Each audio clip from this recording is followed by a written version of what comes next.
maanta waxaan madaxweyne ahaan joojiyey munaasabadda xuska xeer ciise bismillaahi araxmaani araxiim dhammaan bulshada reer somalilan gaar ahaan gobolka awdal iyo caasimadiisa boorame waxaan ugu baaqayaa nabad xasilooni iyo isku duubni ummadeed madaxweyne ahaan waxaan diyaar u ahay wax kasta oo dhiigga dadkaygu ku baaqanayo wax kasta oo ummadaydu ku heshiinayso iyo wax kasta oo qarannimada somalilan iyo dadkayga dan u ah maanta waxaan madaxweyne ahaan joojiyey munaasabadda xuska xeer ciise anigoo ka eegaya danta guud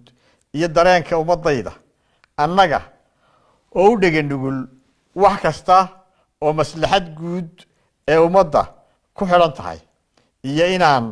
dhaawac iyo murkucasho soo gaadhin wada noolaashiyaha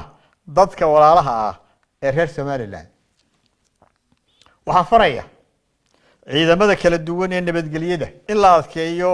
amniga khasaare dambana aanu dhicin shacbigana waxaan ugu baaqayaa inay dareenkooda xakameeyaan maantana wax kasta waxa iga muhiimsan nolosha ummadayda ugu dambayn waxaan ayiidayaa oo aan adkaynayaa gogasha madax dhaqameedka reer somalilan